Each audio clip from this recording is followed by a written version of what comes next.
shoot, I said that you claim it. It's that Xbox, spin the block, his legs slide. Fast talker, no riddling, moonwalker, selling moon rock just to make dividends. You in traffic with family? That much making a portrait. Gun kick back, not grannies from porches. David on the scene, you know that it's scorching. What's a man with king? No response to the saying, advancing the line, advancing the payment. You front the game and shoot, what said that you claim? You already know the time, told my boys to hold the line. We gon' shoot it out in seconds, leave you posted like a vine. Bow your head down to the king, leave your roses at the shrine. We stay ready for the war, just need the king to drop the sign. Say what you running from, what you running from? I'm with my team, we bleed green, that's what you wanted, huh? Say what you running from, what you running from? I'm with my team, we bleed green, that's what you wanted, huh? This what you wanted. This what you wanted, huh? Peace and blessings, and welcome back to Xbox Frontline News with your boy, the King. Now, today, we have some games out there thinking they can go out and beat Forza Motorsport. Well, that's going to be a tall task for your dad. Oh, wait a second. If this is your first time finding this channel, please take my invitation to become a member. Members is the lifeblood of the stream. But if you don't want to become a member right yet and you just want to see exactly what's going on, hit the sub, share it out, share it to a friend. I drop videos daily, 8:30 p.m. Eastern Standard Time every day, and you get a chance to see more about positive Xbox news. Speaking of positive Xbox news, you see Microsoft is up right now. Like, you would think that they're running for election right now at this moment, and they're up, what is it, like 8% in the polls, which is kind of crazy. 5% on services? I mean, if that stuff matters to you, right? And why would it, right? If you're a gamer, right? Like, why would me talking sales figures actually get you to say, oh, I feel really great about this game? No, what really makes you feel good is what games that they throw inside Game Pass, the service that they're offering you, right? I mean, if you're playing Expedition 33, like I am, and I was playing today, if you got a chance to see me playing, Expedition 33 on Frontline Gaming Streams, that's another channel that I run, own, and operate. Go check that out over there. Positive stuff there. I mean, if you're playing on PlayStation, Xbox, Steam, anything, I really game everything and everything over there. So again, that's Frontline Gaming Streams. Go check it out. I'll give you a little taste of that a little bit later. But there's so much stuff that we need to talk about. Now, I did not want to talk about yesterday, and you know what? I'll save that for the end. Let's get into these topics, and then we can just dig into all the minutia of everything else going on right now. Oh, please pardon the washing machine going off in the background. Who the hell is stopping Xbox? Who's stopping them? You stopping them? Is PlayStation stopping them? Game Pass just dropped. All right, so if you got Game Pass, you would not care if they didn't drop another game for the rest of this month and then just breezed on into May and just let that be, right? No. They say, yo, before April get up out of here, before we cap off April, is probably one of the greatest months in Game Pass history. Before we do that, take Far Cry 4 with you. Now, the wildest thing about Far Cry 4 is this, is they're ready, we're inside Game Pass, and this game's been out for years now, right? I mean, open world shooter for years. 40 or 50 hours worth of gameplay. My wife is calling right now, so hopefully she doesn't talk, but she just waves at me and says, "Good drive home, beautiful. You're in tonight's video. Love you." So good. Anyway, I didn't expect this to happen. Really, I did not. I really did not expect this to happen. But here we go again. The game just dropped a patch for 60 frames per second. Now, I know you were saying before that you was able to do 60 frames per second with the frame rate boost. This alleviates that. Now, frame rate boost, what frame rate boost does is it boosts a lot of games in the background that don't have a 60 frames per second mode, but boosts them up to 60 frames per second, but lowering the actual resolution of the game. at the direct patch from Ubisoft. Far Cry now runs at a higher resolution at 60 frames per second. Did you just hear me? It runs at a higher resolution at 60 frames per second. For all you physical guys out there, let's say you have no internet and you got the game physically. This is to kick your argument in the chest. You wouldn't get this update, you wouldn't get this patch, you wouldn't have this game. You would have an inferior product that can't evolve with you. Not that you own that physical copy as it is. I'm just being a facetious little fool, needling you with your archaic, irrelevant conversation revolving physical. And Far Cry has just shown me how to eloquate that point and stick a pin in your balloon. Pop your bubble. That escalated really quickly, didn't it? Sheesh. May is the month for shutting down servers on games that you've invested your time, effort, and money into. Multiverses, as you know, in January, they explained to you that they were shutting it down. And as of May 30th, Multiverses is going the way of the dinosaur. And as of May 29th, so is Dauntless. Now, if anybody remembers Dauntless, what Dauntless looks like, I'll show you exactly what Dauntless looks like. Here you go. Xbox One, this was the gameplay of it. I remember when it came out. It's like a hero shooter, something like that. Really wasn't into it at all, to be honest with you. So I can't expect companies to hold up games that aren't performing well in the environment. If you wanted it to last, then you would be playing it. And for the few that are playing them, I salute you for holding out. Games like Dauntless, there are other hero shooters that's in that genre. I think it's a hero shooter. Again, can tell me if I'm wrong. But it didn't make the jump over to the series consoles. So, again, it was made by Epic Games. Epic Games is a producer, so publisher. So, again, you have Multiverses, which I thought Multiverses on its own had a good premise and could have stood the test of time. Obviously, a Smash Brothers game in facade alone isn't going to sway the crowd. You got to be able to rock the mic, B. Pause. And obviously, Multiverses couldn't spit bars. They ain't got bars like that. We know Game Pass confirmations means absolutely nothing because Game Pass drops games daily and we don't know when they're going to drop something. Shadow drops are the norm now. Stealth releases into the service it's commonplace. So right now we're on the lookout, but we do have 7 titles that's confirmed. One of them is Call of Duty title. All right, so we have Call of Duty Modern Warfare 2 dropping May 1st for Ultimate and PC subscribers. We have Anno 1800 May 1st, Standard, Ultimate, and PC subs. Dredge May 6th for Standard, Ultimate, and PC subs. Revenge of the Savage Planet.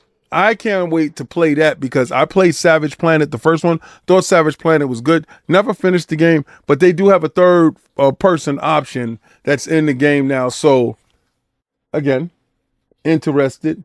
Doom the Dark Ages, May 15th for Ultimate and PC subs. 2AT, May 28th for Standard, Ultimate, and PC subs. It's Spray Paint Simulator to be confirmed for Standard, Ultimate, and PC. Do you understand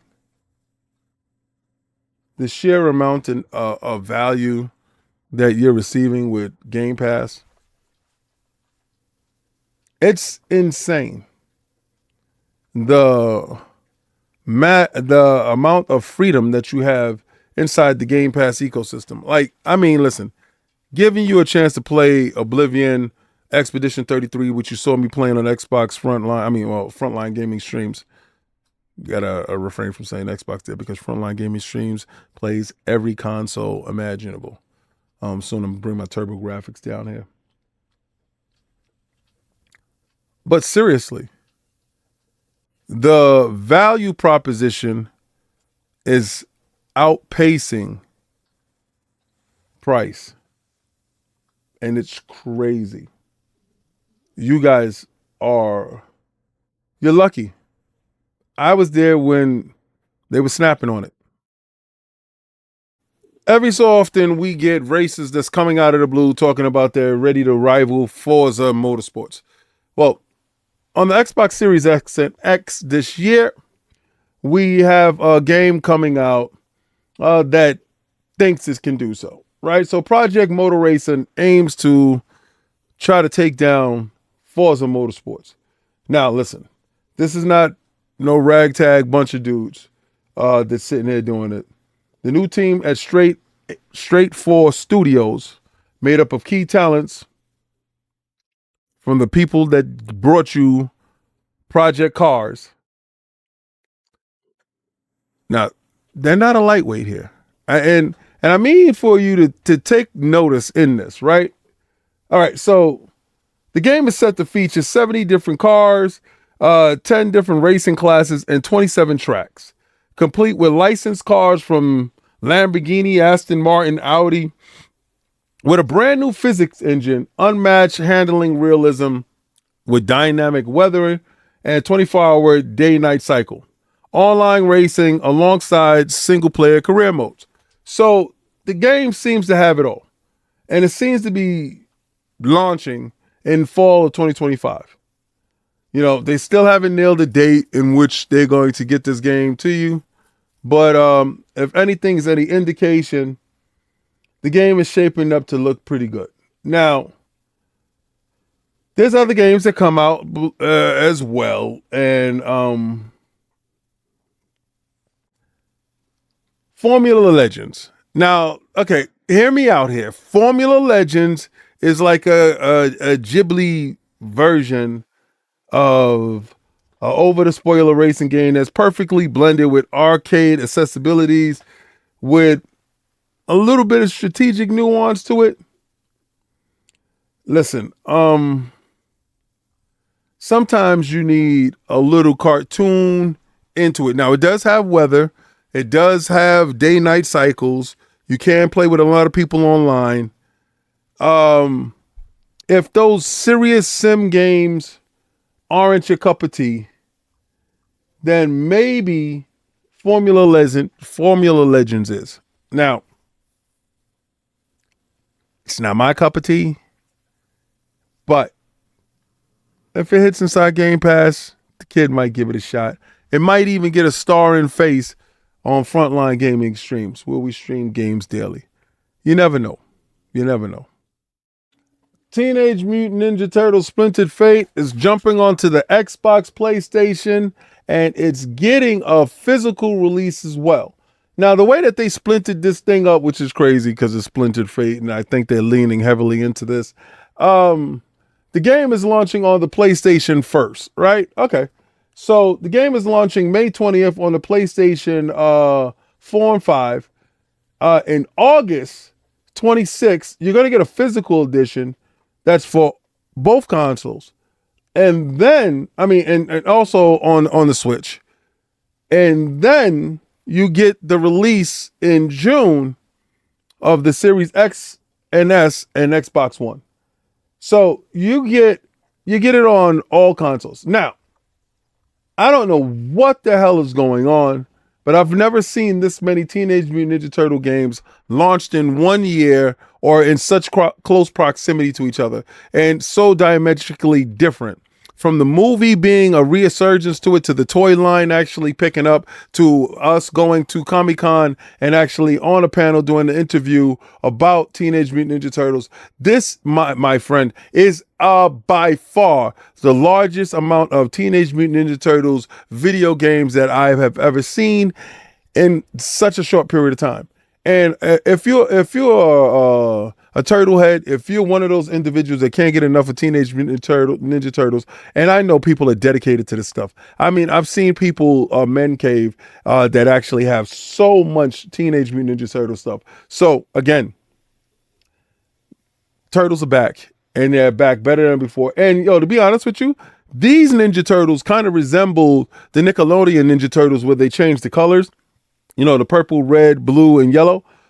So if you're a fan of the Nickelodeon Ninja Turtles, with them heavily leaning into pizza and all that other stuff, cowabunga, dude.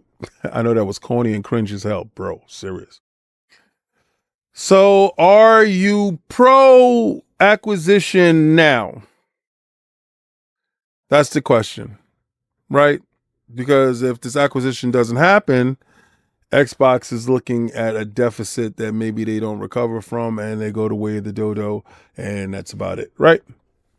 But Activision Blizzard King is purchased, and whoever was on the fence with Mahjong being purchased, remember, all these are acquisitions to the Xbox ecosystem that weren't there. They weren't organically grown. They weren't, how can you say, cultivated from the ashes in the rubble of nothing. These publishers, these developers were purchased and put to work. Oh, woe is me. Oh, shut the hell up. But anyway, Xbox content and services are up 5%, and overall Xbox gaming revenue and growth is crazy good. Now, we know that hardware is down by 6%. But think about it this way, right? Revenue is up 5% from last year, from January to March, quarter to quarter, right? And the company made $5.7 billion for a 3-month period. Imagine that. A whole budget for other guys. They did that in 3 months. It's up $270 million from last year.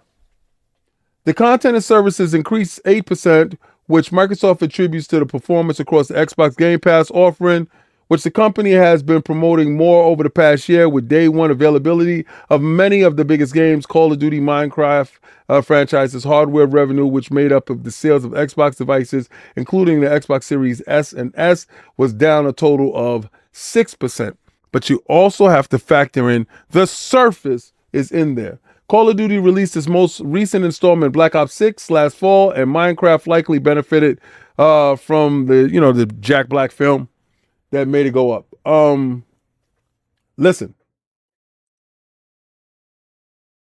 you got to look at it. The overall, Microsoft posted a $70.1 billion revenue for the quarter, up 13%, and a net income of $0.8 billion, up 18%, of earnings per share. That's EPS of $3.46. Analysts predicted $68.4 billion in revenue and EPS of $3.22. Now, a lot of this stuff is going to go over a lot of you guys' heads. Listen, at the end of the day, you're gamers. I don't even know why we talk about this stuff, to be honest with you, because unless you are a shareholder in Xbox, and why wouldn't you be, right? You should be a shareholder in Microsoft at some point in time if you want to talk numbers, if you want numbers to be your thing. Bust open your portfolio and we could talk stuff, right? But at the end of the day, these numbers are what indicates health and growth. And I think some of y'all will probably get some type of solace from this. Listen, I totally expect Xbox to be as greedy as they're going to be, well, Microsoft to be as greedy as they're going to be, and exploit Xbox and their fan base to the highest extent while growing Game Pass to the maximum. That's exactly what it's going to be, and that's exactly how it is. But this is a corporate life, and this is corporate business. As gamers, this should never hit my platform. But this is what you guys tune in for. This is what you guys like. This is what you guys love. Y'all love talking shit about somebody else, and also content services and revenue and how much one sold versus other. When I'm talking about talking esh about somebody else, I'm talking about content providers. A lot of these content creators and providers and stuff like that. Y'all like that. Y'all like that messy crap.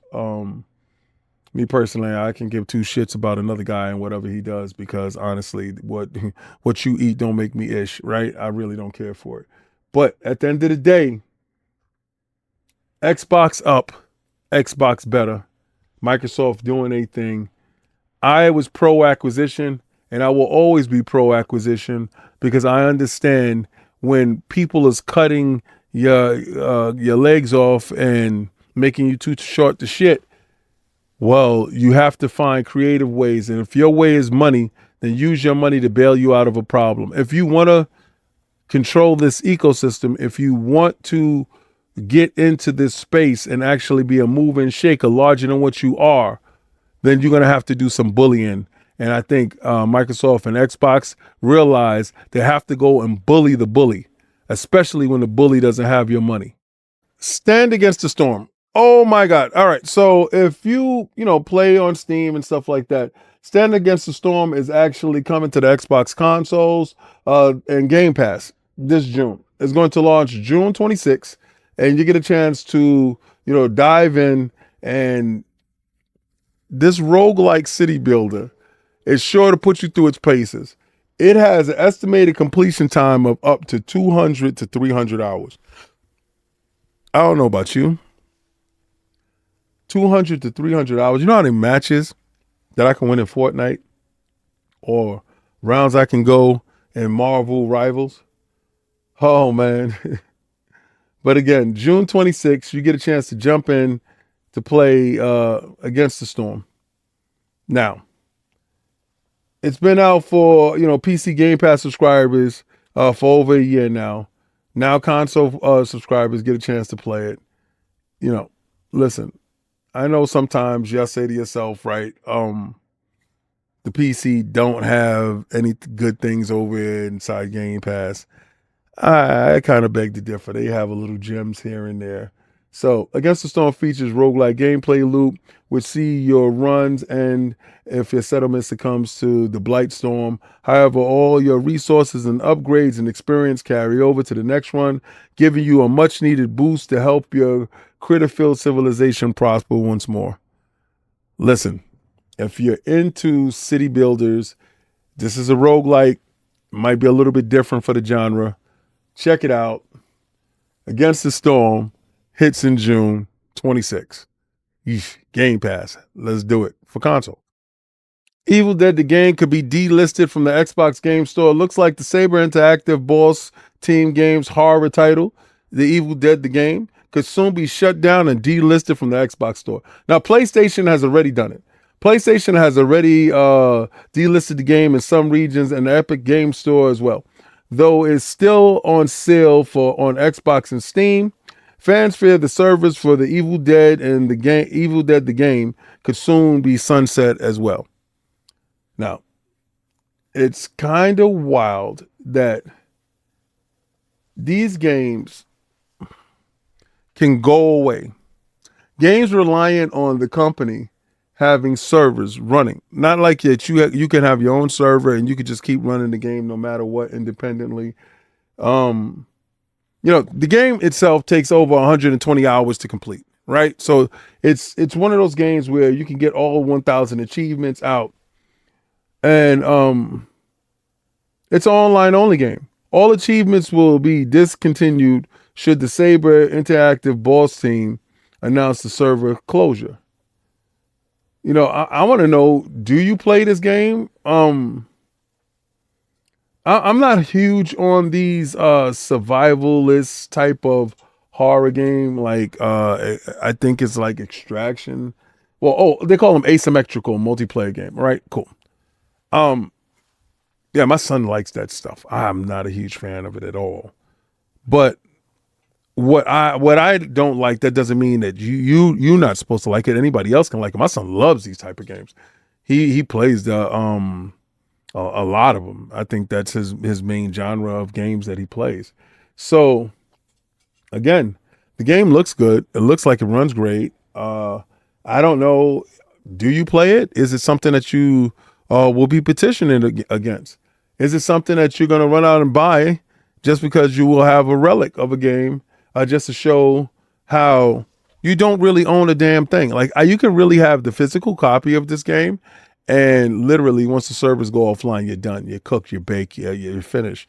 Again, goes right back to my whole thought process when I'm trying to tell you guys, start thinking like a consumer. Stop thinking like some type of shareholder, some type of salesman. Like you don't got to sell me on your console, bro. And you don't got to sell me on physical games. I'm going to be digital. I'm going to jump inside Game Pass. I'm going to use every service to the best of my ability. But when I see stuff like this, I got to call it out. That sucks. You got to give them an opportunity. Bro, I got PlayStation games that I can't play. And that sucks. Imagine this being your monthly PlayStation Plus games. Ark, Survival Ascended, Balatro, and Bolt Gun, all games that has been inside Game Pass months ago. Imagine this. In April was RoboCop Road City, Texas Chainsaw, and what is this? Willy Whacker, Hacker, Memory. Sheesh. Imagine that going up against Game Pass. Sheesh, man. That's absolutely disgusting. That's dirty business. Man. No wonder y'all upset. $17 a month and it's this crap. I mean, I'm part of it. Hashtag no PlayStation 6. We're going to run it up on these bums. I'm going to keep the boot on Kong's neck this whole generation. Get these bums out of here, B. This is disgusting. Okay. So, I mean, I'm glad that you made it this far in this video because, listen, different segments is done at different times and different information. Now, we had a whole bunch of information. And, you know, it's really depressing in this corporate landscape, this corporate greed. They're trying to mask it. Like EA's trying to mask their level of corporate greed, right? People want to say that Game Pass is not sustainable. What about EA Access? Is that sustainable? What about Ubisoft Plus? Is that sustainable? And you're probably going to say no because the companies are going under. Would you say poor management is probably the most likely cause of layoffs, firings, and probably dissolving of developers? But I'm going to tell you something a little bit more sinister than that. What would you do if you're able to get the same amount of productivity out of your developers by replacing them? Would you, as a corporate entity, decide to do so? I mean, these nameless numbers that you got working for you, and this is how they view it. Would you decide to say, I don't need them, I can use this? Well, have you noticed since the rise of AI, the most amount of layoffs that we've seen is now? We're living in a generation where games sell more, games is seen by more people. I mean, just recently, the PlayStation has had over, I think it was like on Forza Horizon, 62 or 67,000 eyes on it. You know, gamers that was gaming, players that was playing it, while it was like 54,000 that was on the Xbox. Now, I don't know, take that with a grain of salt. That could be here, that could be there, that could be neither. But what I'm doing is trying to get to a point where engagement and your engagement data means the most to this corporation, right? So now, whether a game sells or it doesn't sell isn't really the necessary crux on removing a team. What happens is can we make this profitable in other areas? What are the engagement numbers like? So it's different metrics that goes on into this stuff. But again, right back to the layoffs, firings, and dismissals. That stuff isn't predicated on how well that developer performed. Maybe that is a small metric to it, but at the end of the day, what it boils down to is, can they be replaced, right? The overall and the overarching thing is, can we replicate what they do continuously to replicate the performance and remove them at a fraction of the cost?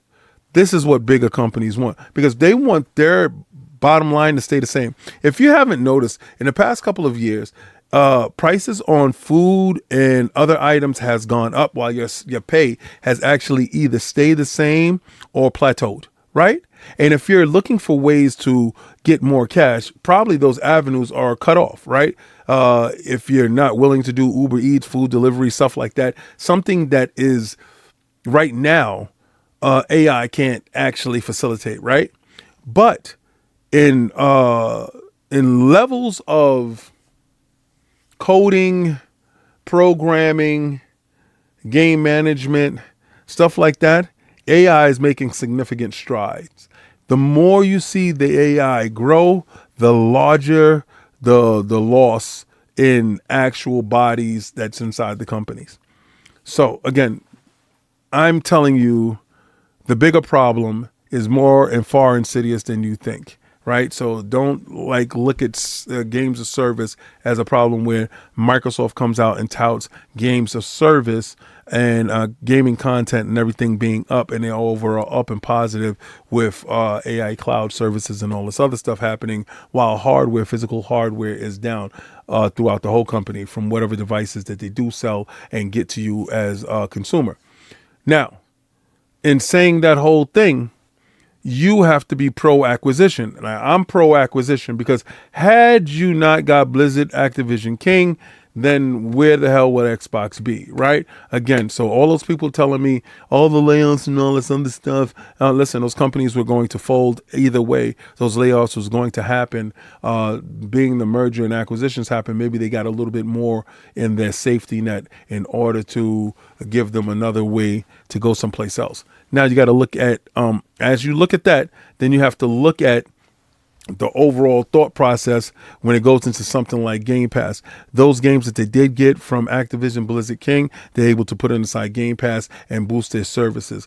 Microsoft aren't stupid. They do understand that there's a decline in actual physical purchasing, regardless to whatever somebody else is going to tell you. And it's an uptake when it comes to digital and those licenses, because we're living in an age where they want you to own actually nothing and you'll be happy with it. And physical is going to go away, right? And I know there's a lot of y'all physical warriors out there, but again, I've talked about it again today in numerous occasions, how physical ownership is a farce. It's a lie, all right? It's fraudery. All you own is that license, and that's about it. And I've told you that before. All that, we're going to pay the devs and we're going to do this, that, and the third. I told you before, you're not paying the devs, you're paying the big corporations. That's exactly what's happening. But you guys always and constantly try to tell me that you want to support. They've been supported, right? Really get that through your head. They've been supported already. So again, back to Xbox and Microsoft, and Xbox doing way better than expected. The numbers are telling, right? In a 3-month span, $5.7 billion. $5.7 billion is operating budget for PlayStation. Hashtag no PlayStation 6. You know what it is. I'm going to keep the boot on Kong's neck. This whole generation, we're going to run it up on these bums. It's these thoughts that keep you engaged, right? Because everybody can tell you that this is not sustainable, but they don't have a crystal ball. A lot of these analysts are far more wrong than they are right? They throw shit at a wall and hope something sticks. A lot of times when, and I look at you goofy dudes, like, let's give Eternal a shout out, right? Shout out to Eternal, not my guy Eternal, but and I wouldn't even say nemesis, my needler, your needler, because you like to needle me. I'm 98% right all the time. And what sometimes you don't understand is my predictions on certain things is based by gut, based by me looking at the market, based by me understanding what's happening. So when you think, let me get your reasoning for why there won't be a PlayStation 6. I already gave you a reason. I think that handheld is going to really take off. I think that handheld is going to undercut whatever they got going on over there. I think that price of that console is going to be too high and they won't be able to get it to market. I don't think it makes it to market, honestly. I'm going to be real with you, right? But at the end of the day, I could be wrong, right? And there goes my 2%, right? But again, anyway, needless to say, getting back to all the games and Xbox absolutely going up. Did you see the piss poor offerings that they have over there on the PlayStation Plus? That's kind of crazy. And I wish you guys really understood the bliss in which Xbox and Game Pass is really rocking. But this is a part in the video where I'm going to tell you to like, follow, and subscribe. Hit that notification bell because I drop videos daily. And I'm going to take that logo and I'm going to throw it around Towerborn. I found out today that all that stuff and all that hard work that I did do on Towerborn and the reviews and all that other stuff that I did do on Towerborn, and that stuff is going up for my members on this channel. Also, Attic and I will be doing a review of the Until Dawn movie that will be going up on the Patreon of Iron Lords podcast and will be going on the members here. All right, because I can't get monetized for that video because I'm going to be showing content from the actual movie there. So again, it's going to be like my South of Midnight review. You guys are going to get it first and then it's going to go up. But that's me and Attic talking back and forth about it and what's going to be with that movie. I think it's going to be good. But I'm going to throw that logo around Towerborn because like I was saying, all that information that I did do and gameplay that I did do with it, all my stuff was rewarded. So y'all going to see on my next stream with Towerborn, and I'm going to tell you, try to play the Game Pass.